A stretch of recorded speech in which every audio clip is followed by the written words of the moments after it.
നമസ്കാരം. Village news web ടിവിയിലേക്ക് സ്വാഗതം. ശക്തർ ദുർബലരെ തകർക്കുന്നത് കാട്ടുമൃഗങ്ങളുടെ രീതിയാണ്. ഈ രീതിശാസ്ത്രമല്ല മനുഷ്യന്റേത്. പ്രകൃതി അവന് വികാരങ്ങളോടൊപ്പം വിവേകവും സമ്മാനിച്ചിട്ടുണ്ട്. അതാണ് ഭൂമിയുടെ നിലനിൽപ്പിന് ആധാരം.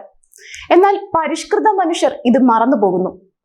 മൃഗങ്ങളുടെ കാട്ടുനീതി അവൻ കവർന്നെടുത്തിരിക്കുന്നു. ഇങ്ങനെ ഒരു സംഭവമാണ് ഇക്കഴിഞ്ഞ ദിവസം പുറത്തു വന്നിരിക്കുന്നത്. ഇതിലെ ആരോപണ വിധേയൻ സാധാരണക്കാരനല്ല, സമൂഹത്തെ സംരക്ഷിക്കേണ്ട ഒരു മുൻ MLA ആണ്. കേരളത്തിലെ MLA അല്ലെന്ന് മാത്രം.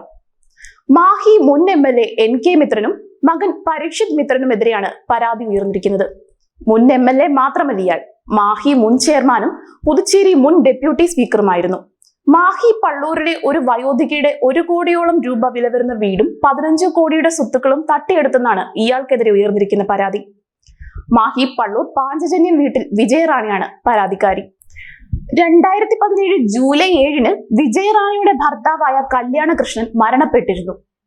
വിജയറാണിക്കും കല്യാണകൃഷ്ണനും മക്കളില്ല. കല്യാണകൃഷ്ണന്റെ മരണത്തിന് ശേഷം വിജയറാണി മാത്രമാണ് സ്വത്തുക്കൾക്ക് ഏക അവകാശി. ഇതിന്റെ രേഖകളെല്ലാം മാഹി രജിസ്ട്രാർ ഓഫീസിലുണ്ടെന്ന് വിജയറാണി അവകാശപ്പെടുന്നു. ഈ സ്വത്താണ് പല പ്രലോഭനങ്ങളും നൽകി മുൻ MLA തട്ടിയെടുത്തിരിക്കുന്നത്. 2023 ഡിസംബറിൽ വീടിനും ചുറ്റുമതിലിനും അറ്റകുറ്റപ്പണികൾ നടത്തേണ്ടി വന്നുവെന്ന് വിജയകുമാരി പറയുന്നു. ഇതിനാവശ്യമായ സഹായങ്ങൾ ചെയ്തു തരാമെന്ന് പറഞ്ഞാണ് ബന്ധുവായ മിത്രനും മകനും സ്വത്തുക്കൾ തട്ടിയെടുത്തത്. മെയിന്റനൻസ് വർക്കിന് വേണ്ടി മുനിസിപ്പാലിറ്റിയിൽ നിന്നും മറ്റു സർക്കാർ സ്ഥാപനങ്ങളിൽ നിന്നും അനുവാദം വാങ്ങേണ്ടതുണ്ടെന്ന് പറഞ്ഞാണ് വിജയറാണിയെ കബളിപ്പിച്ചത്. ശാരീരിക സ്ഥിതിയും പ്രായവും മാനിച്ച് വിജയറാണി ഒന്നിനും മുന്നിട്ടിറങ്ങേണ്ടെന്നും തന്റെ മകന്റെ പേരിൽ അധികാരപത്രം നൽകിയാൽ മതിയെന്നും ഭർത്തൃ സഹോദരനായ മിത്രൻ വിജയറാണിയോട് പറഞ്ഞു. അങ്ങനെ ചെയ്താൽ അറ്റകുറ്റപ്പണികളെല്ലാം അവൻ ചെയ്തു കൊള്ളുമെന്ന് വിജയറാണിയെ മിത്രൻ പറഞ്ഞു വിശ്വസിപ്പിച്ചു. അത് വിശ്വസിച്ച് വിജയറാണിയെ ജനുവരി 3 മാഹി സബ് രജിസ്ട്രാർ ഓഫീസിലേക്ക് കൂട്ടിക്കൊണ്ടുപോകുകയും സ്വത്തുക്കൾ എഴുതി വാങ്ങുകയും ചെയ്തുവെന്നാണ് പരാതിയിൽ പറയുന്നത്. അധികാരപത്രം എന്ന് പറഞ്ഞാണ് ഇത് തന്നിൽ നിന്ന് എഴുതി വാങ്ങിയതെന്നാണ് വിജയറാണിയുടെ മൊഴി. രേഖകളെല്ലാം ഇംഗ്ലീഷിലായിരുന്നുവെന്നും ഇംഗ്ലീഷ് ഭാഷ തനിക്ക് അറിയില്ലെന്നും അവർ പറഞ്ഞ വാക്കുകൾ വിശ്വസിച്ച് മാത്രമാണ് ഒപ്പിട്ട് നൽകിയതെന്നും പരാതിയിൽ പറയുന്നു.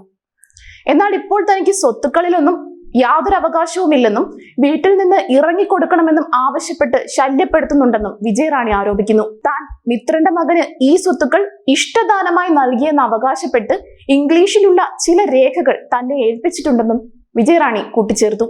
എന്നാൽ ഇംഗ്ലീഷ് തനിക്ക് അറിയില്ലാത്തത് കൊണ്ട് രേഖകളെ പറ്റി തനിക്ക് ഒരെത്തും പിടിയുമില്ലെന്നാണ് അവരുടെ മൊഴി. ഇംഗ്ലീഷ് തനിക്ക് അറിയില്ലാത്തത് കൊണ്ട് തന്നെ രേഖകൾ കുടുംബത്തിലുള്ള ചിലരെ കാണിച്ചപ്പോഴാണ് വൻ ചതി തനിക്ക് മനസ്സിലായതെന്നാണ് വിജയറാണിയുടെ വിലാപം. തന്നെ തെറ്റിദ്ധരിപ്പിച്ചും വഞ്ചിച്ചുമാണ് വീടും സ്വത്തും മിത്രനും മകനും കൈക്കലാക്കിയതെന്നാണ് വിജയറാണി നൽകിയ പരാതിയിൽ പറയുന്നത്. ഒരിക്കലും സ്വത്തുക്കൾ ദാനമായി നൽകാൻ താൻ ആഗ്രഹിച്ചിരുന്നില്ലെന്നും വയോധിക തന്റെ പരാതിയിൽ കൂട്ടിച്ചേർത്തിരിക്കുന്നു. ചെന്നൈയിൽ പ്രവർത്തിക്കുന്ന വൻ കൊട്ടേഷൻ സംഘത്തിന്റെ തലവനും ആളുകളെ ഭീഷണിപ്പെടുത്തി പണം തട്ടുന്നവരുടെ കണ്ണിയുമാണ് ഇയാളെന്ന് വിജയറാണിയുടെ ബന്ധുക്കൾ ആരോപിക്കുന്നു. Mahe police superintendent, regional administrator എന്നിവർക്ക് വിജയറാണി പരാതി നൽകിയതോടെ മുൻ MLAയും മകനും ഒളിവിലാണ്. കൂടുതൽ വാർത്തകൾക്കും വിശേഷങ്ങൾക്കുമായി village news web TV subscribe ചെയ്യുക, ലൈക്ക് ചെയ്യുക, ഒപ്പം കമന്റ് ആൻഡ് ഷെയർ കൂടി ചെയ്യുക.